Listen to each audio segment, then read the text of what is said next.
Hello everyone, आप सभी का आपके अपने यूट्यूब चैनल टारगेट मैथ पे स्वागत है। दोस्तों, हमारे चैनल पर डीएलएड सेकेंड सेमेस्टर मैथ की सीरीज चल रही है।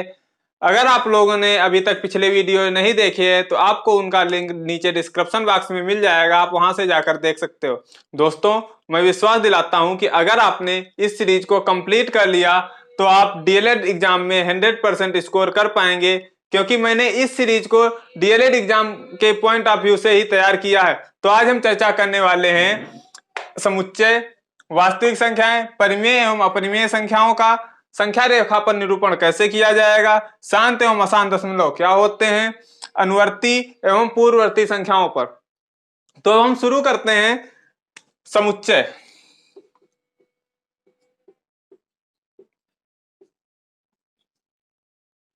समुच्चय क्या है? तो समुच्चय क्या होता है? एक कलेक्शन। समुच्चय की अगर डिफिनीशन पूछी जाए तो a collection of well defined element is called set. A collection of well defined element is called set. Set समुच्चय को इंग्लिश में क्या कहते हैं? सेट भी कहते हैं। सेट समुच्चय को इंग्लिश में सेट भी कहते हैं। समुच्चय क्या है? A collection of well defined element is called set. मतलब अवयवों के सुपरिभाषित समूह को ही समुच्चय कहते हैं। अवयवों के सुपरिभाषित समूह को ही समुच्चय कहते हैं। अवयव क्या है? इसमें जो है क्या होता है? अवयव। अवयव तो समुच्चय को हम क्या कहते हैं? हिंदी में समुच्चय को हम समूह भी कह सकते हैं। समूह, लेकिन ऐसा समूह जिसे परिभाषित किया जा सके। समुच्चय क्या है? एक तरीके का समूह ही है, लेकिन ऐसा समूह जिसे क्या किया जा सके? परिभाषित किया जा सके। खिचड़ी पकने वाला नहीं, ऐसा समूह जिसे एक तरीके से क्या किया जा सके? परिभाषित किया जा सके। अवयव क्या होते हैं? अवयव जैसे जो है, इसमें जैसे मान लिया समुच्चय के अंदर जो भी संख्याएं, समुच्चय के अंदर जो भी तत्व होंगे, उसके अंदर जो भी एलिमेंट होंगे, वही हमारे क्या कहलाते हैं? अवयव कहलाते हैं। जैसे अगर मान लिया कोई कह दे अंग्रेजी वर्णमाला के स्वरों का समुच्चय, अगर कहा जाए अंग्रेजी वर्णमाला के स्वरों का समुच्चय, तो हम क्या लिखेंगे? ए ई आई ओ you. A E I O you, ठीक है। ये हमारे हो गए अंग्रेजी वर्णमाला के स्वर हो गए। अभी ये समुच्चय नहीं है, स्वर है, ठीक है। तो अंग्रेजी वर्णमाला के स्वर, तो जो ये दिए हैं, जैसे ए हो गया, ये भी एक क्या है? अवयव है। ई हो गया, ये भी क्या है? अवयव है। तो जो भी समुच्चय के जो भी तत्व होंगे उन्हें हम क्या कहेंगे? अवयव कहेंगे। अब इसको समुच्चय बनाना है, तो समुच्चय बनाने के लिए जो भी अवयव होते हैं उनको कामा से अलग अलग करते हैं, ठीक है। मतलब प्रत्येक अवयव के बीच क्या लगाया जाएगा? कामा। और सभी अवयवों को मंझले ब्रैकेट के अंदर रखा जाएगा। सभी अवयवों को मंझले ब्रैकेट के अंदर रखा जाएगा, तब ये हमारा क्या तैयार होगा? समुच्चय। क्या करा था कि अवयवों के सुपरिभाषित समूह, हम इसको परिभाषित कर सकते हैं। हम देख रहे हैं ए ई आई ओ यू, हम कह सकते हैं कि ये अंग्रेजी वर्णमाला के स्वरों का समुच्चय है।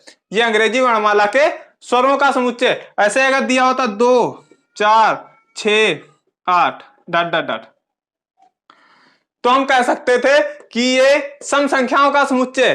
तो हम कह सकते थे कि ये सम संख्याओं का समुच्चय। लेकिन अगर इसी में आगे डॉट डॉट डॉट ना देकर यहां से यहां 10 दिया होता, सिर्फ यहां पर सिर्फ 10 दिया होता, तब भी हम इसे परिभाषित कर सकते थे। हम क्या कह सकते थे इसे? हम कह सकते थे ये 10 तक सम संख्याओं का समुच्चय। 10 तक सम संख्याओं का समुच्चय, ठीक है। अगर यहां पर क्या दिया होता? 1 2 3 4 5 डॉट डॉट, अगर इस तरीके से दिया होता 1 2 3 4 5 डॉट डॉट डॉट, तो हम क्या कह सकते थे कि ये जो है प्राकृतिक संख्याओं का समुच्चय। ये क्या है? प्राकृतिक संख्याओं का समुच्चय। अगर इसी में आगे 100 दिया होता, अगर इसी में आगे 100 दिया होता, तो हम क्या कह सकते थे? ये 100 तक प्राकृतिक संख्याओं का समुच्चय है। ये 100 तक प्राकृतिक संख्याओं का समुच्चय। मतलब समुच्चय क्या होता है? अवयवों के सुपरिभाषित समूह को ही हम क्या कहते हैं? समुच्चय कहते हैं। कि ऐसा समूह जिसे हम अच्छी तरीके से क्या कर सकें? सुपरिभाषित कर सकें।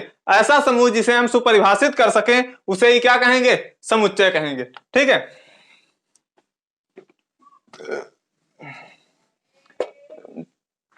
अब बात करते हैं वास्तविक संख्याएं। वास्तविक संख्याएं क्या होती हैं? तो देखते हैं वास्तविक संख्याएं।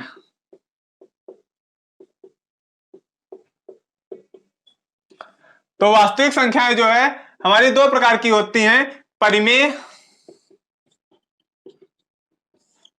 एवं अपरिमेय संख्या।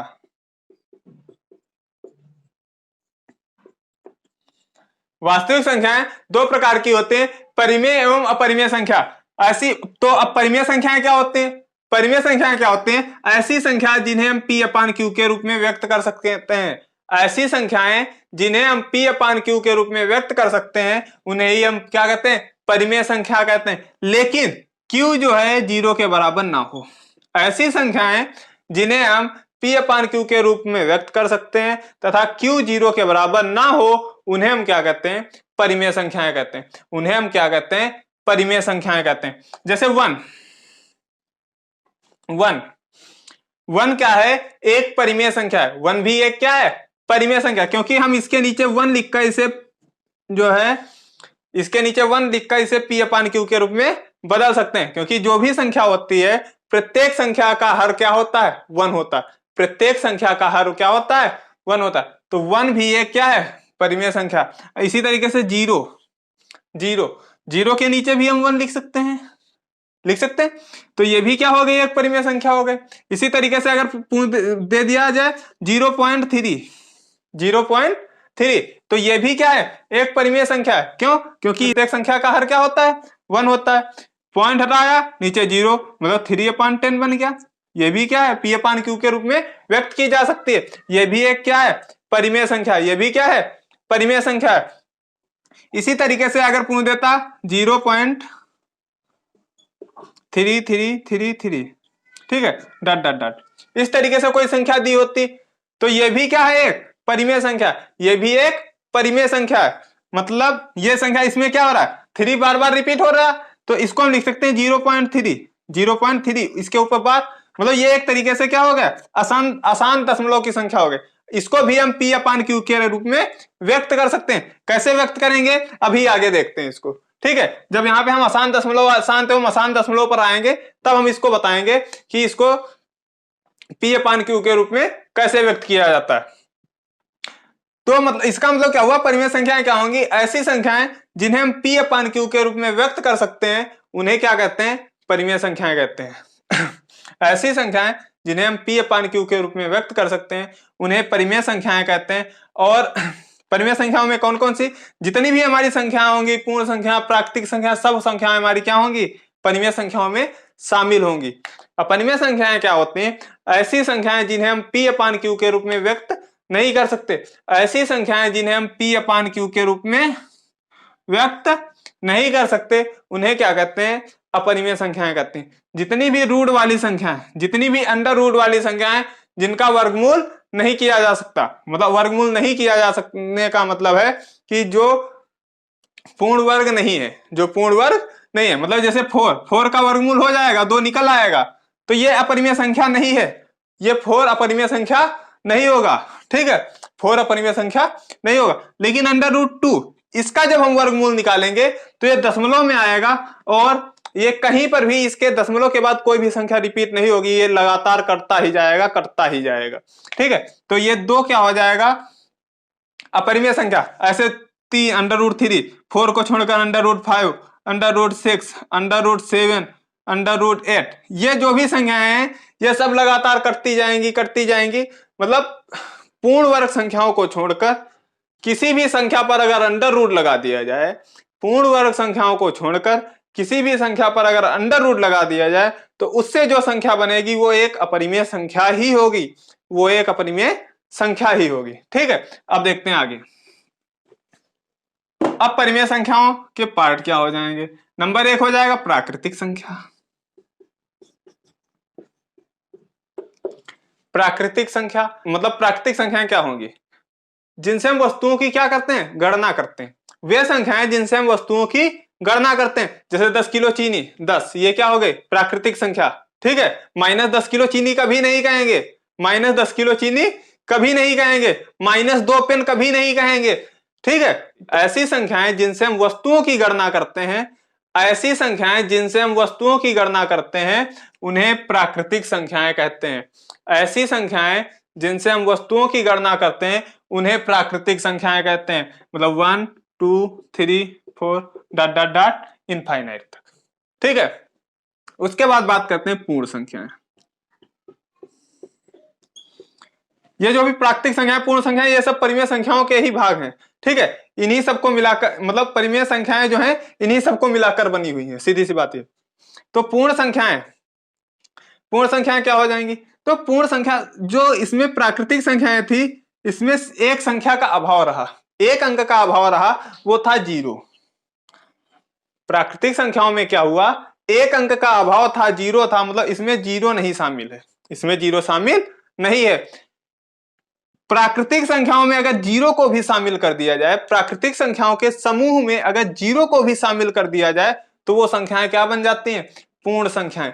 प्राकृतिक संख्याओं के समूह में अगर 0 को भी शामिल कर दिया जाए, तो वो संख्याएं पूर्ण संख्याएं बन जाती हैं, मतलब 0, 1, 2, 3, 4 डॉट डॉट डॉट, ठीक है, इनफाइनाइट तक।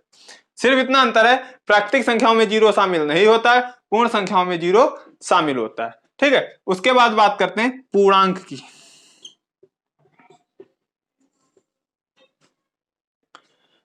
पूर्णांक क्या होते हैं? पूर्णांक क्या होते हैं? प्राकृतिक संख्याओं के धनात्मक तथा ऋणात्मक मानों में, जो ये प्राकृतिक संख्याएं हैं, इनके धनात्मक मतलब प्लस में हो सब, और फिर ऋणात्मक माइनस में लगाकर, मतलब इनमें अगर माइनस लगा दिया जाए और प्लस, मतलब धनात्मक और ऋणात्मक मानों में अगर 0 को भी शामिल कर दिया जाए, मतलब प्राकृतिक संख्याओं के धनात्मक और ऋणात्मक मानों में अगर 0 को भी शामिल कर दिया जाए, तो वो सब संख्याएं क्या हो जाएंगी? पूर्णांक। जैसे मान लिया हमारा 0 शामिल हो गया, प्राकृतिक संख्याएं क्या होती हैं? 1 2 3 4, 1 2 3 4 डॉट डॉट डॉट इनफाइनाइट तक, ठीक है, इतना हो गया। ये क्या हो गए? प्राकृतिक संख्याओं के धनात्मक मान हो गए। इसी के अगर ऋणात्मक मान, तो क्या हो जाएगा? -1 -2 -3 -4 डॉट डॉट डॉट इनफाइनाइट तक, ये तो होंगे। 0 हो गया, प्राकृतिक संख्याओं के धनात्मक मान हो गए, प्राकृतिक संख्याओं के ऋणात्मक मान हो गए, तो इन्हीं सब संख्याओं को ही हम क्या कहते हैं? पूर्णांक कहते हैं। प्राकृतिक संख्याओं के धनात्मक और ऋणात्मक मानों में अगर 0 को भी शामिल कर दिया जाए, तो क्या प्राप्त होते हैं? पूर्णांक प्राप्त होते हैं। इन्हीं सब संख्याओं को क्या कहते हैं? पूर्णांक कहते हैं। पूर्णांक 2 प्रकार के होते हैं, धनात्मक और ऋणात्मक। पूर्णांक हमारे 2 प्रकार के होते हैं, धनात्मक और ऋणात्मक। जो धनात्मक प्राकृतिक संख्या, मतलब जो प्राकृतिक संख्याओं का धनात्मक मान था, उन्हें हम क्या कहेंगे? धनात्मक पूर्णांक। और जो प्राकृतिक संख्याओं का ऋणात्मक मान था, उसे हम क्या कहेंगे? ऋणात्मक पूर्णांक। याद रखना, 0 को धनात्मक और ऋणात्मक मानों में शामिल नहीं किया जाता, क्योंकि 0 ना तो धनात्मक होता है ना ही ऋणात्मक। 0 ना तो धनात्मक होता है और ना ही ऋणात्मक, ठीक है। अब आगे बात करते हैं,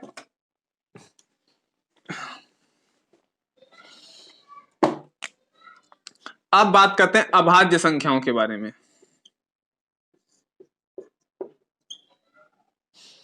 अभाज्य संख्याएं ऐसी संख्याएं जिनका एक और स्वयं के अलावा, ऐसी संख्याएं जिनका एक और स्वयं के अलावा कोई दूसरा गुणनखंड ना हो। ऐसी संख्याएं जिनका एक और स्वयं के अलावा कोई दूसरा गुणनखंड ना हो, उन्हें हम क्या कहेंगे? अभाज्य संख्या कहेंगे। ऐसी संख्याएं जिनका एक और स्वयं के अलावा दूसरा गुणनखंड ना हो, उन्हें क्या कहेंगे? अभाज्य संख्या कहेंगे। जैसे 2, अगर 2 के हम गुणनखंड करें, तो 2 के गुणनखंड क्या हो जाएंगे? नंबर 1, तो पहला गुणनखंड क्या होगा? 1 होगा, और दूसरा गुणनखंड 2, मतलब 1 हो गया, और दूसरा गुणनखंड जो स्वयं है मतलब 2, ठीक है। तो 2 मतलब 1 और स्वयं के अलावा कोई अन्य गुणनखंड इसका नहीं है, इसका मतलब ये भी क्या हो गई? अभाज्य हो गई। ये भी क्या हो गई? अभाज्य संख्या हो गई, ठीक है। इसी तरीके से 3, इसका भी 1 और 3 के अलावा कोई अन्य गुणनखंड नहीं है, यह भी अभाज्य संख्या हो गई। 4, अगर 4 को देखें, तो इसका 1 हो जाएगा एक गुणनखंड, दूसरा हो जाएगा 2, ठीक है। इसका गुणनखंड एक तो 1 हो जाएगा, फिर 2 हो जाएगा, और फिर 4 स्वयं होगा, स्वयं भी होगा, तो 4 भी इसका एक गुणनखंड होगा, ठीक है। तो ये क्या हो जाएगी? अभाज्य संख्या नहीं है, ये अभाज्य संख्या नहीं है। इसी तरीके से 5 के अगर गुणनखंड देखे जाए, 1 और 5 होगा, स्वयं एक और स्वयं के अलावा कोई अन्य गुणनखंड नहीं है, इसका मतलब ये भी क्या हो जाएगी, अभाज्य संख्या हो जाएगी। ठीक है, इसका मतलब हमारी अभाज्य संख्याएं कौन कौन सी होंगी, जैसे 2, 3, 5, 7, 9 नहीं ले सकते, 9 विषम संख्या है लेकिन अभाज्य नहीं है क्योंकि वो 3 से भी कट जाती है, तो 9 नहीं लेंगे। 7, उसके बाद 11 आएगा, 13 आएगा, 17 आएगा, 19 आएगा, 23 आएगा, इसी तरीके से संख्याएं बनती चली जाएंगी, इसी तरीके से संख्याएं बनती चली जाएंगी। ठीक है, तो ये हो गई हमारी अभाज्य संख्या। एक पॉइंट और, अगर पूछा जाए कि ऐसी कौन सी संख्या है जो सम भी है और अभाज्य भी, ऐसी कौन सी संख्या है जो सम भी है और अभाज्य भी, तो दो जो है वो एक सम अभाज्य, इसको सम अभाज्य संख्या भी कहा जाता है। मतलब दो ही एक ऐसी संख्या है जो सम भी है और अभाज्य भी, इसलिए इसको सम अभाज्य संख्या भी कहते हैं, इसलिए इसको सम अभाज्य संख्या भी कहते हैं। और पहली अभाज्य संख्या भी दो ही होती है, पहली अभाज्य संख्या भी दो ही होती है। ठीक है, अब देखते हैं भाज्य संख्याएं।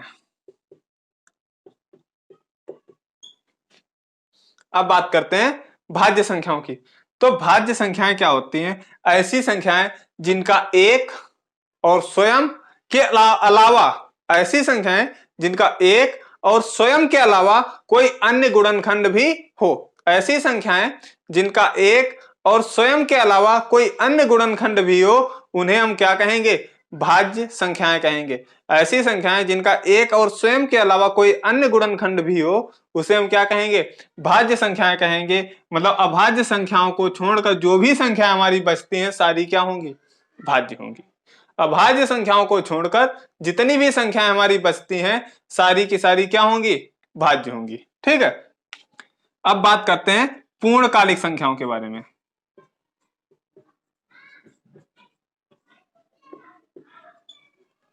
पूर्णकालिक संख्या, इसी को परफेक्ट नंबर भी कहते हैं।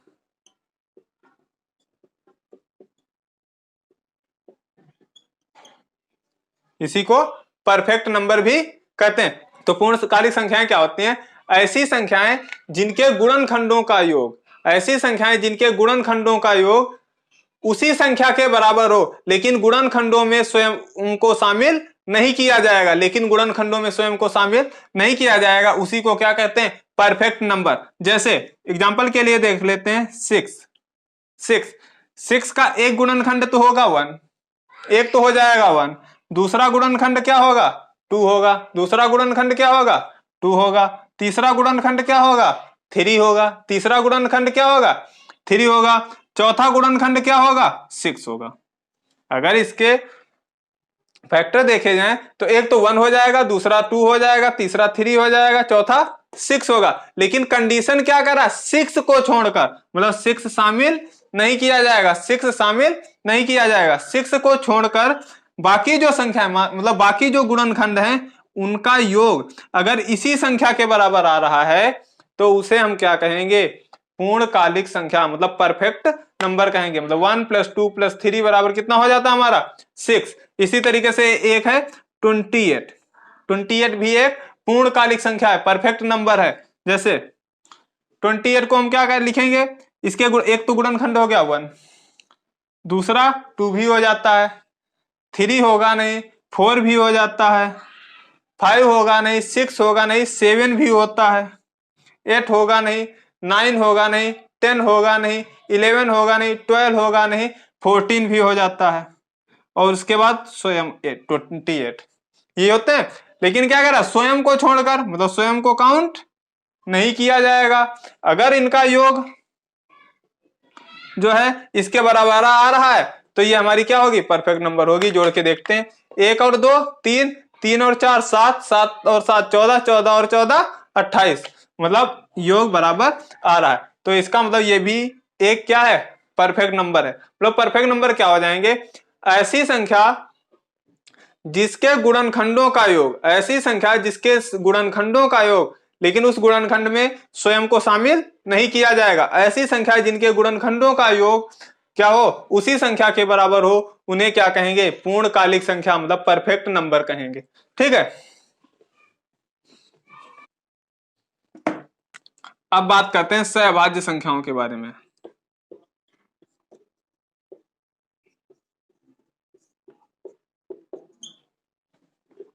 तो सहअभाज्य संख्याएं क्या होती हैं?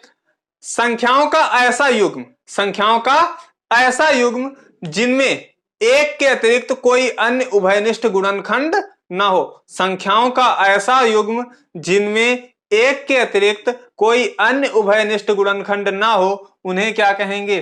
सहअभाज्य संख्या कहेंगे। संख्याओं का ऐसा युग्म जिनमें एक के अतिरिक्त कोई अन्य उभयनिष्ठ गुणनखंड ना हो, उसे क्या कहेंगे?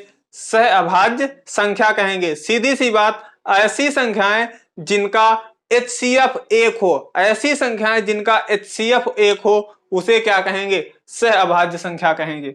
जैसे 2 और 3, एक के अतिरिक्त कोई अन्य गुणनखंड नहीं है, एक के अतिरिक्त इनमें कोई अन्य उभयनिष्ठ गुणनखंड नहीं है, इसलिए इन्हें क्या कहा जाएगा? सहअभाज्य संख्या।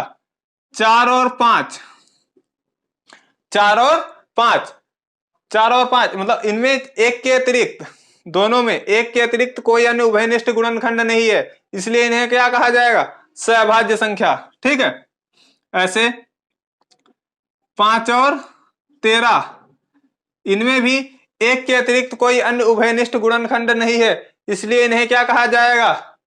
सहअभाज्य संख्या। लेकिन याद रखना, विषम संख्याएं, जो विषम संख्याएं होंगी, ठीक है, युग्म में दोनों विषम संख्याएं हैं, तब तो हो सकता है कि उनमें कोई उभयनिष्ठ गुणनखंड ना हो। अगर युग्म में दोनों विषम संख्याएं हैं तो हो सकता है कि उनमें कोई उभयनिष्ठ गुणनखंड ना हो, तो वो सहअभाज्य संख्याएं हो जाएंगी। लेकिन अगर किसी किसी युग्म में दोनों संख्याएं सम हैं, तो वो किसी भी हालत में, किसी भी कंडीशन में सहअभाज्य संख्याएं नहीं हो सकती।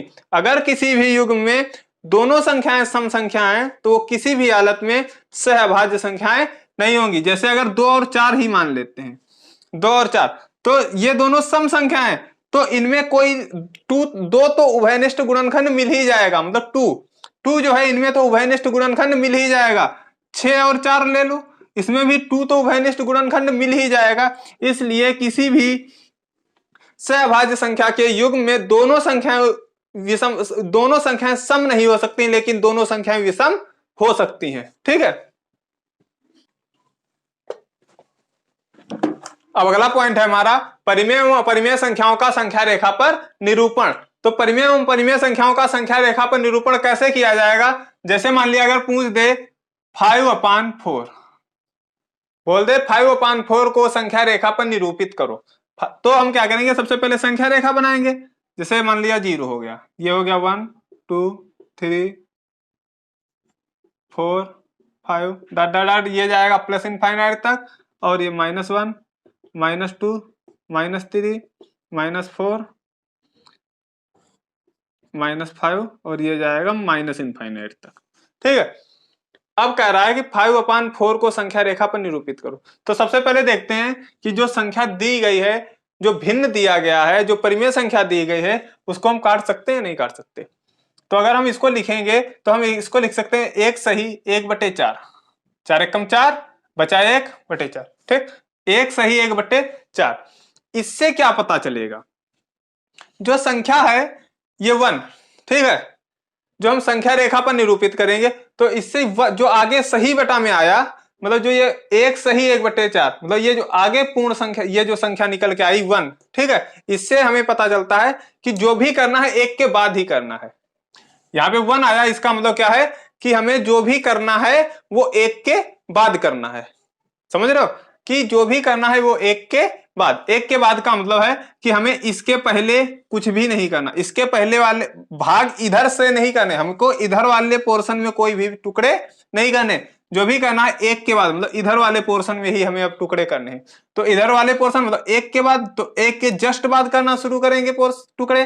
तो 1/4, 1/4 मतलब 1 के बाद वाला जो कॉलम है उसके 4 टुकड़े करने हैं। हमें क्या करना है?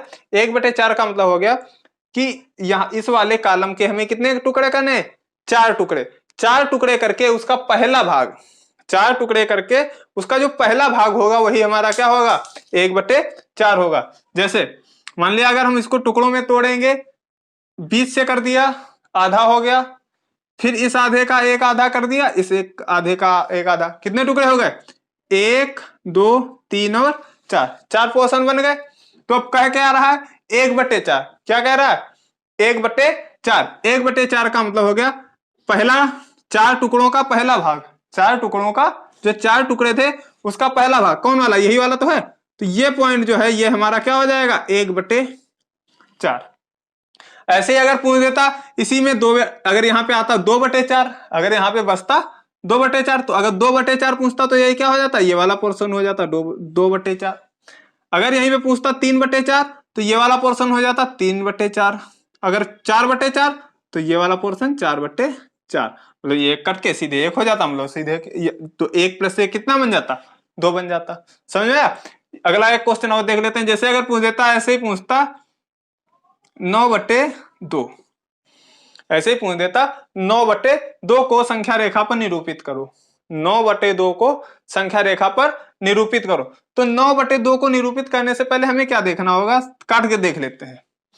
काटेंगे इसको तो क्या करेंगे? डिवाइड किया तो क्या बन के आया? 4 सही 1/2। क्या बन के आया? 4 सही 1/2। इसका मतलब हमें जो भी संख्या रेखा पर जो भी छेड़खानी करनी है, जिस वाले पोर्शन के टुकड़े करने हैं, वो 4 के बाद ही करने हैं। किसके बाद? 4 के बाद। बनाते हैं भाई संख्या रेखा। 0 1 2 3 4 5 6, ऐसे इधर वाले माइनस वाले हो जाएंगे। ठीक, 4 सही 1/2, मतलब 4 तक हमें कोई छेड़खानी नहीं करनी, 4 तक हमारी संख्याएं पूरी हैं। उसके बाद हमें टुकड़े करने हैं। उसके बाद तो इसके बाद मान लिया 1/2, तो ये बीच वाला पोर्शन तो आधा हो जाएगा। हमें क्या करा था? 1/2, इसका मतलब सिर्फ 2 ही टुकड़े करने थे। अपान में 2 है, इसका मतलब उस वाले पोर्शन के हमें सिर्फ कितने टुकड़े करने? 2 टुकड़े। और 2 टुकड़े का कौन सा भाग? पहला भाग। तो 2 इसके हमने 2 टुकड़े कर दिए, एक ये हो गया, दूसरा तो 2 टुकड़ों का पहला भाग कौन सा हो जाएगा? ये। तो इसकी रेखा कहां पर? ये है, मतलब यही रेखा तो इसको टुकड़ों में बांट रही है। तो ये वाली रेखा मतलब यही हमारी क्या हो गई? 4 सही 1/2। ठीक, ऐसे अगर पूछ देता, अब देखते हैं अगर यहाँ पे हमारे पास सिर्फ 1/3 होता, क्या होता? 1/3। तो 1/3 होता तब हम क्या करते? जब यहाँ आगे कोई संख्या नहीं है तो यहाँ पे क्या होगा? 0। क्या होगा? 0 होगा। तो अब हम देखते हैं 0 के बाद, मतलब 0 के बाद हमें टुकड़े करने हैं, वो भी कितने? 3। 0 के बाद वाला जो पोर्शन है, जो कॉलम है, उसमें हमें टुकड़े करने हैं, वो भी कितने टुकड़े करने हैं? सिर्फ और सिर्फ 3। तो 0 के बाद वाला कॉलम हमारा कौन सा बन रहा? इतना, ये वाला इतना। इतने ही पोर्शन के हमें 3 टुकड़े करने हैं। कितने टुकड़े करने हैं? 3। तो मान लिया हमने इक्वल 3 टुकड़ों में बांट दिया। वो भी 3 टुकड़े कैसे होने चाहिए? बराबर बराबर। तो मान लिया हमने इसको बराबर बराबर 3 टुकड़ों में बांट दिया। तो 3 टुकड़ों का कौन सा भाग? पहला भाग। पहला भाग यही वाला तो हो गया हमारा, पहला भाग यही हुआ। तो यही हमारा क्या हो जाएगा? 1/3 हो जाएगा। ठीक है, तो इस तरीके से संख्या, परिमेय संख्याओं को संख्या रेखा पर इस तरीके से निरूपित किया जाता है। परिमेय संख्याओं को संख्या रेखा पर इस तरीके से निरूपित किया जाता है। जो ये संख्याएं हैं, इनके बीच की जो दूरी है, इसको हम अपने अकॉर्डिंग ले सकते हैं, लेकिन यह ध्यान रखना कि इनके बीच जो दूरी ली जा रही है वो सभी में क्या हो? समान हो। ये नहीं इसके बीच की 2 यूनिट की दूरी ले ली तो इसके बीच 1 यूनिट की दूरी ले रहे हैं, गलत हो जाएगा।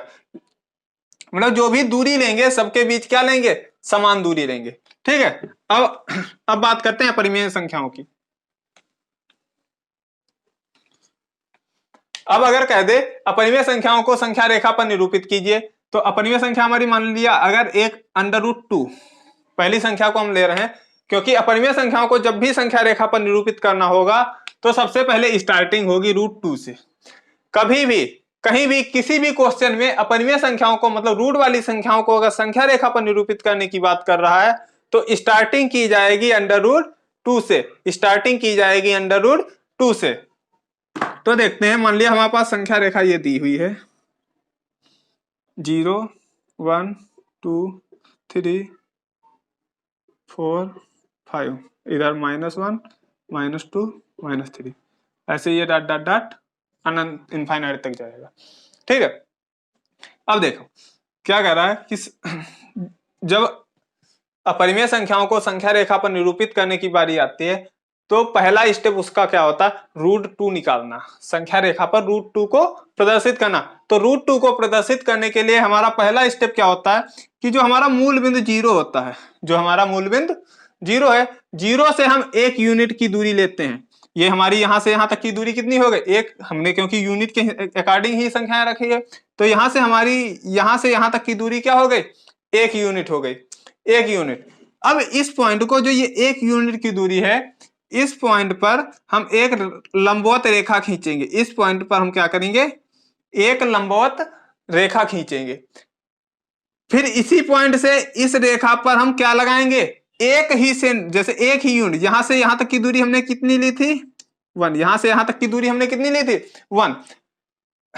तो इस यहां से यहां तक की दूरी हमने 1 ले ली, मतलब ये हमारा 0 है, मतलब इसको हमने मान लिया ए पॉइंट और इसको मान लिया बी पॉइंट, मतलब ए और बी के बीच की दूरी हमारी कितनी हो गई, 1 हो गई। अब हम क्या करेंगे, बी पॉइंट से एक लंबवत रेखा खींचेंगे, बी पॉइंट से एक लंबवत रेखा खींचेंगे और बी पॉइंट से ही एक हम चाप लगाएंगे, वो भी कितने यूनिट का, 1 यूनिट का, वो भी कितने यूनिट का, सिर्फ और सिर्फ 1 यूनिट का। तो इससे हमने 1 यूनिट का चाप लगा दिया, मान लिया ये चाप लगा दिया, तो ये जहां पे काटेगा वो हमारा बिंदु क्या बन जाएगा, मान लो P बन जाएगा, ठीक है।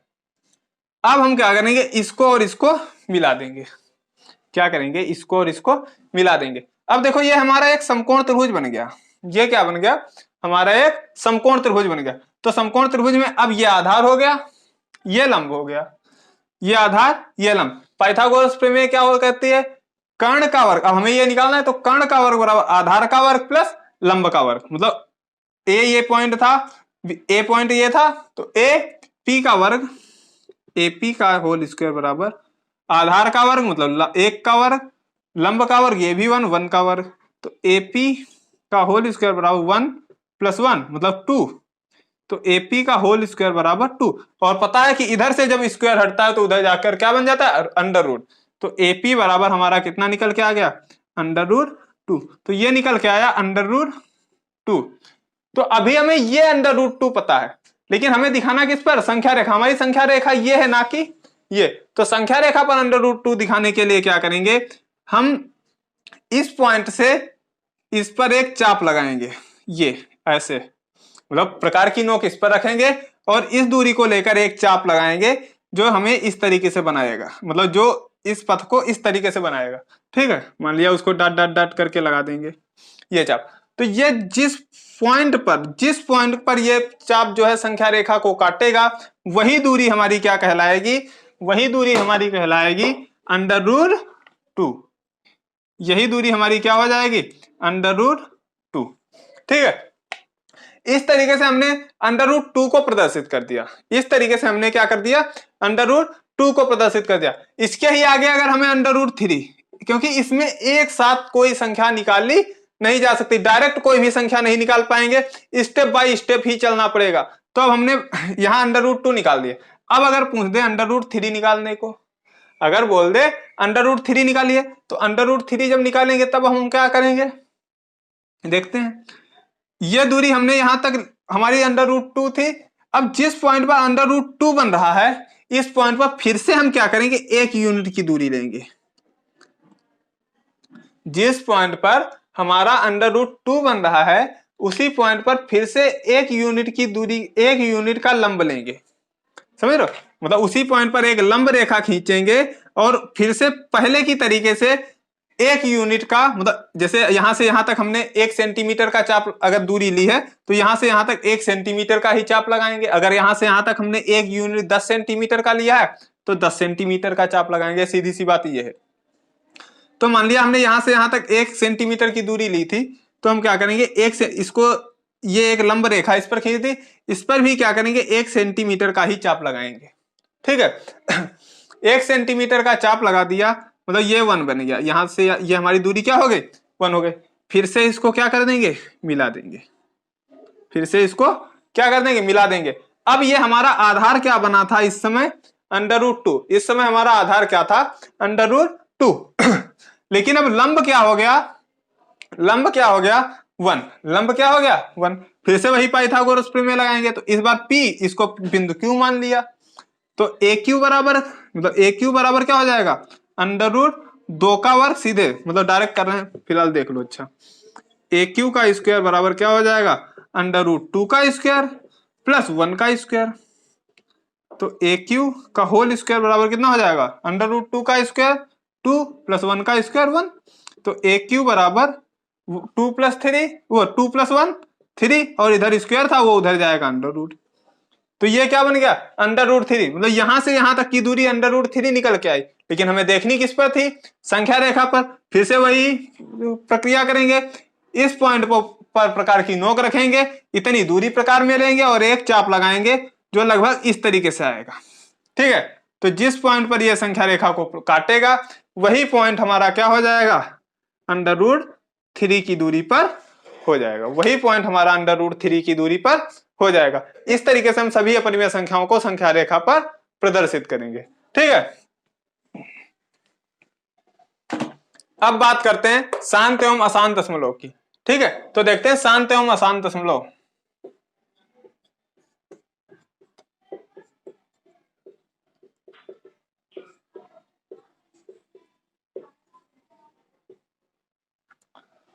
शांत एवं अशांत दशमलव क्या होते हैं, जैसे मान लिया किसी परिमेय संख्या को काटा गया और वो कुछ समय के बाद पूर्ण रूप से कट गया। जैसे मान लिया हमने काटा 5/4, ठीक, हमने कोई एक भिन्न ले लिया 5/4, इसको हमने काटा तो क्या हुआ, 5/4 को मतलब 4 एकम 4 एक बार गया, बचाया लग गया 0 हो गया, मतलब लगाया दशमलव बढ़ गया 0 हो गया 10, 4 दूनी 8, बच गए 2, फिर से एक 0 बढ़ जाएगा, कितने हो जाएंगे 20 हो जाएंगे। तो 4 पंचे 20, मतलब ये। तो इस तरीके से जो संख्याएं पूर्ण रूप से कट जाती हैं वही सब जो ये निकल के आता है दशमलव में जो संख्या निकल के आती है वही हमारी संख्या क्या होती है, शांत दशमलव होती है। और अशांत दशमलव जो कटे ना, लगातार कटती जाए, ठीक है, या किसी अंक के बाद बार बार रिपीट होने लगे तो वो क्या होंगी, हमारी अशांत दशमलव होंगी। ठीक है तो अब इस टाइप की अगर संख्याएं हो तो उनको परिमेय संख्या में कैसे बदला जाता है, इस चीज पे हम चर्चा करने वाले हैं कि शांत एवं अशांत दशमलव को परिमेय संख्या में कैसे बदला जाता है। तो मान लिया अगर हमारे पास होता 0.34, इस टाइप से कोई संख्या होती, तो हम क्या करते हैं, इनको परिमेय संख्या में बदलने के लिए क्या करते हैं, सीधी सी बात है कि इनके हर में हमारा 1 होता है। प्रत्येक संख्या के हर में क्या होता है, 1 होता है। फिर उसके बाद हम क्या करते हैं, जो हमारी संख्या दी हुई है, जो दशमलव संख्या दी हुई है, उसके दाईं ओर से अंक गिनना शुरू करते हैं। दशमलव संख्या के दाईं ओर से दशमलव का स्थान गिनते हैं। हम देखते हैं कि दाईं ओर से दशमलव कितने अंकों बाद लगा हुआ है। सीधी सी बात यह है कि हम देखते हैं दाईं ओर से दशमलव कितने अंकों के बाद लगा है। तो इधर से हम देखते हैं कितने, 1 2 अंक बाद लगा हुआ है।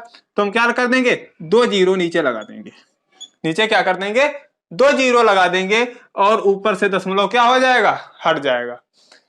इधर से हम देखेंगे कि दशमलव कितने अंकों बाद लगा है, जितने अंक बाद दशमलव लगा होगा उतने 0 नीचे लगाकर दशमलव को क्या कर देंगे, हटा देंगे। तो दशमलव को हटाया, हमारा बन गया 034, क्या बन गया 034/100।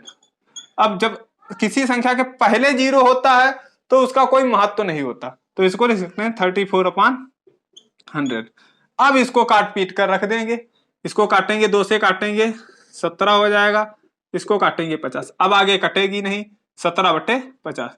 यही हमारी क्या हो गई, परिमेय संख्या, मतलब यही हमारा आंसर निकल के आ गया। ठीक है, तो इस तरीके से शांत दशमलव को तो इस तरीके से बदला जा सकता है। अब देखते हैं अशांत दशमलव। अशांत दशमलव, मान लिया हमारे पास कोई एक संख्या दी हुई है 0.333, इस तरीके से कोई संख्या दी है और डॉट डॉट डॉट। तो इसका मतलब क्या हुआ कि यहाँ पे जो संख्या 3 है, जो अंक 3 है, ये बार बार रिपीट हो रहा है। ये जो अंक 3 है बार बार रिपीट हो रहा है। तो इसको हम क्या करेंगे, 0.3 के ऊपर बार, ये इसको रेखा ब्राइकेट नहीं कहते, इसको रेखा जो ऊपर बार लगा है ये होता है रेखा ब्राइकेट की तरीके से, लेकिन इसको रेखा ब्राइकेट नहीं कहते हैं। रेखा ब्राइकेट जो होता है वो 2 संख्याओं पे लगा, 2 या 2 से अधिक संख्याओं पे लगाया जाता है। रेखा ब्राइकेट जो है 2 या 2 से अधिक संख्याओं पर लगाया जाता है, लेकिन ये सिर्फ और सिर्फ एक अंक पर लगा हुआ है, ये सिर्फ और सिर्फ एक अंक पर लगा हुआ है। इसलिए ये क्या है, बार है। इसका मतलब क्या होता है कि ये संख्या बार बार जिस अंक पर ये लगा होगा वो अंक क्या हो रहा है, बार बार रिपीट हो रहा है। ठीक है, यहाँ पे 3 बार बार रिपीट हो रहा था, इसलिए हमने बार बार ना लिखकर इसके ऊपर 3 के ऊपर क्या लगा दिया, बार, इसको बार कहते हैं। ठीक है, तो ये हो गया हमारा 0.3। हो सकता है हमारा क्वेश्चन ही इस तरीके से दिया हो। ठीक है, तो ये जो दिया है, पहला स्टेप हमारा क्या होगा, इसको हम x के बराबर कर लेंगे। पहला स्टेप क्या होगा, इसको x के बराबर लिखेंगे और इसको इक्वेशन 1 बना देंगे। इसको क्या बना देंगे, इक्वेशन नंबर 1। इक्वेशन 1 बनाने के बाद हमारा अगला चरण क्या होगा कि हम जो ये संख्या दी है 3 के ऊपर बार, तो इसका मतलब क्या हो गया, 3 के ऊपर बार का मतलब जहां इसमें कहीं पर भी अगर हम यहां पर भी लगा देते 3 के ऊपर बार, तब भी हमारा ये क्या था, सही था, क्योंकि 3 बार बार रिपीट हो रहा है। तो हम क्या करेंगे, इसको थोड़ा सा और आगे तोड़ लेंगे, x = लिख लेंगे 0.33 के ऊपर बार।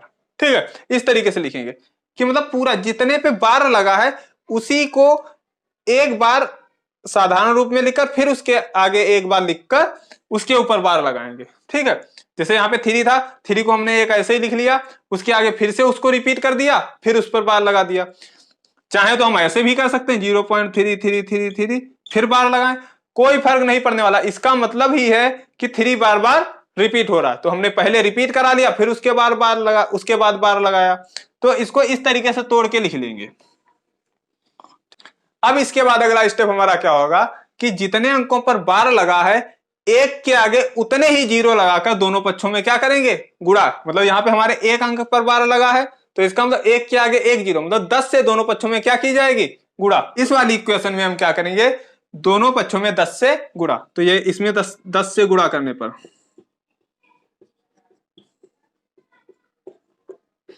तो दोनों पक्षों में 10 से गुणा करेंगे तो क्या हो जाएगा, 10x बराबर, इसमें भी 10 से, तो 10 से जब गुणा करेंगे तो 0.1 अंक खिसक कर इधर आ जाएगा। तो ये क्या बन जाएगा, 0.3 को 0.3 ना लिखकर क्या लिख सकते हैं, 3 लिख सकते हैं। 3.3 ऊपर क्या बना रहेगा, बार। ठीक है, ये निकल, ये हमारी बन गई इक्वेशन नंबर 2। अब क्या करेंगे, इक्वेशन 2 से इक्वेशन 1 को माइनस कर देंगे। तो 10 में से x गया, मतलब 10x माइनस x लिख सकते हैं इसको ऐसे, 3.3 के ऊपर बार माइनस 0.3 के ऊपर बार, 0.3 के ऊपर बार, ऐसे लिख सकते हैं। तो 10x माइनस x कितना हो जाएगा, 9x इजुकल टू 3.3 के ऊपर बार माइनस 0.3 के ऊपर बार, तो क्या बचेगा 3। कैसे घटाएंगे, देखो 3.3 बार, उसके बाद हो गया 0.3 के ऊपर बार माइनस, तो 3 इसमें से ये माइनस हुआ, 0 बच गया, 3 माइनस 0 3, बीच में दशमलव था, दशमलव। ठीक है, क्या निकल के आया, x बराबर 3/9। अब काटेंगे, 3 एक कम 3 3 9, तो x बराबर कितना आ गया, 1/3। और x को हमने माना किसके बराबर था, 0.3 के ऊपर बार या 0.33, वही तो था। तो यही हमारा क्या हो गया, 0.3 के ऊपर बार का आंसर। मतलब 0.3 का परिमेय रूप क्या हो गया, 1/3। ठीक है, अब देखते हैं अगला क्वेश्चन। अगला क्वेश्चन अगर मान लो हमारा दिया हो 5.432, इस टाइप से कोई क्वेश्चन दिया हो, इसके ऊपर सिर्फ 32 के ऊपर बार लगा हुआ है, इस टाइप से कोई क्वेश्चन दिया हो, तो हम इसमें क्या करेंगे, इसमें भी वही सेम प्रक्रिया, x बराबर क्या करेंगे, जो भी दिया है इसको x के बराबर मान लेंगे। ठीक है, और इसको इक्वेशन 1 बना लेंगे। इतना करने के बाद अगला स्टेप क्या होगा कि जो बार वाला पद था, जो बार वाली संख्या थी, उसको एक बार रिपीट करेंगे, एक बार, सिर्फ एक बार रिपीट करेंगे। तो मतलब x बराबर हमारा क्या हो जाएगा, 5.43232, क्योंकि पूरी पूरी रिपीट हो गई, 32 के ऊपर बार है, इसका मतलब जितनी बार रिपीट किया जाएगा 32 ही लिखा जाएगा। तो 3232। अब इसके पीछे वाले पे बार लगेगा, क्योंकि हम ये रिपीट हो रहा था, इसको हमने एक बार तोड़ा और आगे वाला ऐसे ही आ गया, उसके पीछे वाले पे बार लगेगा, जैसे हमने पिछले वाले में किया था भी। ठीक है, इतना हो गया। अब अभी बताया था कि इसके बाद स्टेप क्या होता है कि हमारे पास जितनी संख्याओं पर बार है, जितनी संख्याओं पर बार है, एक के आगे उतने ही जीरो लगाकर दोनों पक्षों में क्या करेंगे, गुणा करेंगे। हमारे पास यहाँ पे कितनी संख्याओं पर बार है, 2। हमारे पास कितनी संख्याओं पर बार है, 2 संख्याओं पर, मतलब 2 अंकों पर बार है, 2 संख्याओं पर नहीं बल्कि 2 अंकों पर। हमारे पास यहाँ पे कितने अंकों पर बार है, 2 अंकों पर, मतलब तो 2 अंकों पर जब बार है तो हम क्या करेंगे, एक के आगे 2 जीरो, मतलब 100 बन गया। 100 से दोनों पक्षों में क्या करेंगे, गुणा करेंगे। तो हमने इसमें दोनों पक्षों में 100 से गुणा कर दी। ठीक, 100 से जब गुणा की तो हमारा क्या निकल के आया, 100x इक्वल टू, जब 100 से गुणा करेंगे तो 0.2 अंक इधर खिसक क्या आएगा, 0.2 अंक इधर खिसक आएगा, इसका मतलब 543.232। ठीक है, ये बन गई हमारी इक्वेशन नंबर 2। अब क्या करेंगे, इक्वेशन 2 से इक्वेशन 1 को माइनस करेंगे, तो इक्वेशन 1 को माइनस कर रहे हैं 5.432, इक्वेशन 1 माइनस कर रहे हैं। ठीक है, तो 100 में x में से x गया, कितना बचेगा 99x इक्वल टू, इधर एक चीज ध्यान रखना, इधर जो भी संख्या माइनस की जाएंगी तो बार वाला पद, जो बार वाली जो संख्या है, जो बार वाला पद है वो पूरा पूरा माइनस किया जाएगा, याद रखना। जितने के ऊपर बार लगा है वो पूरा एक बार माइनस किया जाएगा, मतलब जैसे 32 के ऊपर बार लगा, इधर भी 32 के ऊपर बार लगा, इसका मतलब इसको पूरे को एक साथ माइनस करेंगे। यहाँ पे क्या हो गया 0, यहाँ पर क्या हो गया 0, 2/4, वो सॉरी अपान नहीं, 2 - 4 मतलब 2 से 4 जाएगा नहीं, तो क्या करेंगे यहाँ से एक हासिल लेंगे, यहाँ हो गया 12, 12 में से 4 गए 8, यहाँ बचा 2, यहाँ से हासिल लिया, यहाँ हो गए 12, 12 में से 5 गए 7, यहाँ बचा 3 और यहाँ बचा 5। ठीक है, दशमलव, दशमलव के नीचे दशमलव लग गया, तो x बराबर हमारा निकल के आया 537.8/99। ठीक है, कितना, अब दशमलव हटाया, नीचे क्या कर दिया 0 बढ़ा दिया, दशमलव हटाया, नीचे 0 बढ़ा दिया, तो x बराबर हमारा हो गया 537.8/990। अब इसको काट लेंगे, इसको काट के सरल कर लेंगे, जो आएगा वही हमारा क्या हो जाएगा आंसर हो जाएगा। ठीक है, इस तरीके से अशांत दशमलव को परिमेय संख्याओं में बदला जाता है, इसी तरीके से अशांत दशमलव को परिमेय संख्याओं में बदला जाता है। ठीक है, अब बात करते हैं अनुवर्ती एवं पूर्ववर्ती संख्याओं के बारे में।